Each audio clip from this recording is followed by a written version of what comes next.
Për kandidimin e Arlind Qorit, me që bëra këtë pyetjen e parun që ai Arlind Qori përmend me radhë oligarkët, deri dhe i thot emër mbi emër fari, po ta kesh në reti. Ka brenda filozofisë. Asnjëri tjetër nuk i thot, nuk gëzon njërin botë.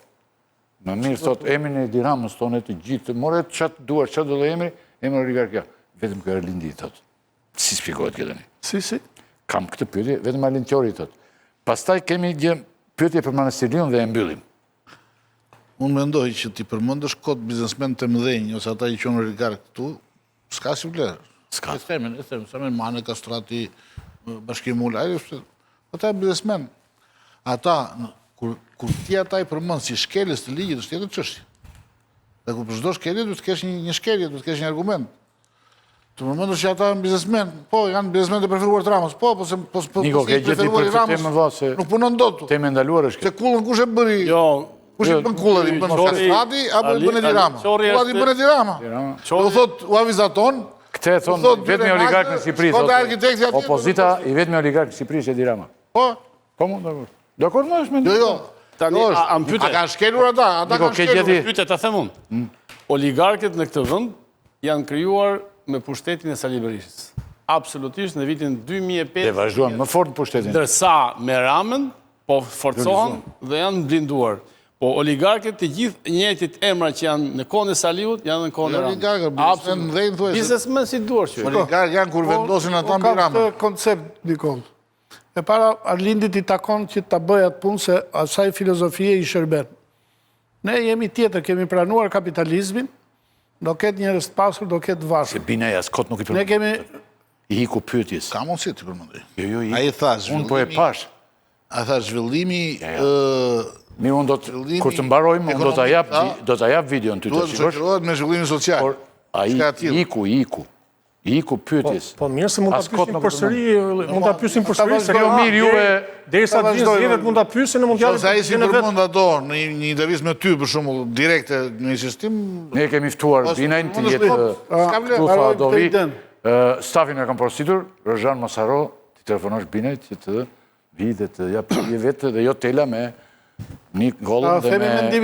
Thuaj ti tani urgjent të të thash, Arlindi ka të drejtë ti zër me gojë, ti përmendi, ti trajtoj siç i trajton. Për shkak të ideologjisë. Për shkak të asaj besimi që ai ka. Dhe ai kur njeriu është në kostumin e vet, është rregulloj, e ka zgjedh vet atë rrugë dhe ai ta shikojë atë punë, shërben shoqërisë me atë kënd. Kurse ne të tjerë dhe në përgjithësi ka një konfundim të çështjes. E para për kufizimi fjalës oligark. Dhe cilët janë oligark, cilët janë që nga Greqia lashtë. Ke gjë për ten, nuk thua më, nuk thua. Një sekond. Neve duhet të shikojmë që këta njerëz të pasur që janë, si janë në raport me ligjin, si janë me taksën, kupton, si janë me këtë respektimin e kësaj. Zoti Kujtim Gjuzi thot. Më fal. Do ta heqësh. Po jo, më fal, mos e hiq. Do të heq lajmin një gjë. Duhet të them këtë që kush e shkel ligjin është nuk ka zgjedhje në Tiranë. Shteti është morën vesh na e mbushë mendjen vari plotësisht që s'ka oligark. Çka ke rirat? Se s'ka oligark. Po oligark është. Po rirat më. Rama vetëm. Vetëm Rama është gjithë ato këqija këtu i bën Rama më vonë. Çka kujton se ka një tjetër? Ti e ke thënë her pas her këtu. E kam thonë, domethënë ai tregon që është më i liri mes gjithë këtyre që kandidon, është njeriu më i lirë dhe mund të përmendi. Nuk ka zgjedhje në Tiranë, thotë më nën nëndor. Me këlyshtë e Sorosit. Në nëndor tani edhe 90 orë nuk ka rëndësi mo. Se këlyshtë Sorosit që këta ky. Të djathët. Mirë ben. Si djathët? Sorosit janë të majtë të dylli. E këlyshtë e Sorosit. Majtë të janë. Jo, ose 24 veta janë Partinë Demokratike, ta i minimroj këtu. Kaq të Ilir Meta, kaq këtu. 32. Këta i quajnë 200%. Flasim për kandidatin. Majtët janë 200%. Dërsa të djathët, thotë janë 24 veta brenda Partisë Demokratike të Sorosit. Do që ta ullë të enën tjetër kujtimin me të dëgjosh ti. Ska nevoj, kam i diun... Po do të dëgjosh dëgjohe. Ska nevoj, fare, po... Ore, përplasesh me tjetrin se a i ka mendimin e vetë. Vim të Manastir Liu se po vjetë... Atere, miqtë e USA-s kanë këshillu të kandidoj, tot.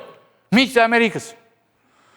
Kam gati dokumentin dhe Këshilltari Bashkiak mbështetës. Konfirmoj kandidimin. E konfirmon. A pra u bë... Sot Nikola është i falur me që kërkon falje publike. Faleminderit shumë. Okej. Urime e kujtim. Ngol minutë fundit të shko. Tani, po kandidimi ma në Steliut nga Rama, lëshove fari thuaj që duesh. Pse Ramës i duhet? Pse Ramës? Po si thumë lëshov? Lëshove fari tani, mos lërë dhem palëshuar. Pse Ramës i duhet pikrisht ma në Steliut dhe jo dikush tjetër. Na spjego këtë tani, ti pse kupton? Këtë qeshur Ylli është një... do zbërthejet të popullin e një vjedhje të paparë. Dhe të popullin në vjedhje Një vjedhje të paparë. Pse pikrisht ma në Steliut dhe jo dikush tjetër tani që është zgjedhur aty? Se ti di se gjenë sa gjëra shumë interesante, me thënë drejtën, në? E vërteta është që ai këtë e ka vënë nga sikleti. Samir Dhe që më duke se penguan, do ta djegi. Samir, fari vetë një sekundë, Samir që penguan këta të PD-s që sjellin në një pjesë e njerëzish në permisione, jam rahat shumë dhe unë. Po pëse ka 12 vjet jesh rahat shon një deputet, një politikan, shon një ministër. Pësëja ka mbyllur mo? Pësja njef ministra. Pësëja ka mbyllur ma, ja ku del ai. Del vetëm aty, më shon mjekën e bardhë dhe të gjitha, sa Ismail Qemali, tjetri, hajt. Edhe që pëse në pushtetesh nuk ka nevojë ta bëj. Zoti Fari? Jo, ajo është i detyrim që të dalin ministër. Se jemi në... dalin deputet. Se do kemi dhe lidhje me Prishtinën dhe... Unë, dakord, unë mendoj që zgjedhja e saj e para ai nuk ka më atë stand ka ai, atë kulmet kërkon. Dhe kujdes dëgjoj. Po. Nikol, Po. Fal. ai atë stand ka. Manastiriu, Kumbaro, që lexohet në ekran. Çfarë është? Kjo tjetra, ajo tjetra, ai tjetri, ai ka gjithësoj. Preni i topjen ato. Mani topin e basmave, ai merr 1 metër, ti merr 300 metra, po ai topësh, po ai stofësh. Kështu që ai s'ka ku të marrë, ai po atë model të marrë, por ka një shpresë që kjo mos haj dardha pas shpinës të këtij, siç s'ka ngrënë deri tani. Si që ngriveliu, thoti? Si që ka ngrënë, ky ka besim të gratë tek ato, se ai ka problem me gratë. Kupton edhe ai këtu e ka atë që kjo nuk do haj ato dhe ato pak lekë që do mbeten deri në kur të vinë zgjedhjet e vërteta, kjo të mos bëjnë ai maskaratë. Zoti Tela ti ç'mendon për Manastiriun dhe për Ta thash edhe herën e kaluar. Domethënë Manastiriu ka qenë drejtuesja politike e qarkut Tiranës në zgjedhjet lokale, kështu që ishte afërmend kandidatja më potenciale për ta marrë. Edhe nëse nuk do zhvillohen zgjedhje, nuk do të zhvilloheshin zgjedhje, nuk do të zhvillohen zgjedhje, do ishte kandidate për zgjedhjet e 2027-s. Në një farë kuptimi, kryetari i Bashkisë Tiranës është pak a shumë, themi, pasardhës potencial i postin e kryeministrit për partinë qeverisë. Me këtë mënyrë, Edi Rama i ka vënë vizën, pra nuk ka më pasardhës. Pasardhësin e cakton ai se kush do jetë më tej në drejtim të Partisë Socialiste apo në postin e kryeministrit. Abiliga. Shikoj, jam marrë me njeriu të quaj vetëm pasardhës, po mori bashkë. Ja, tash jo ma. Ai e quhet i pasardhës dhe Tash mbeti vetëm Romani i Kadares pasardhësi.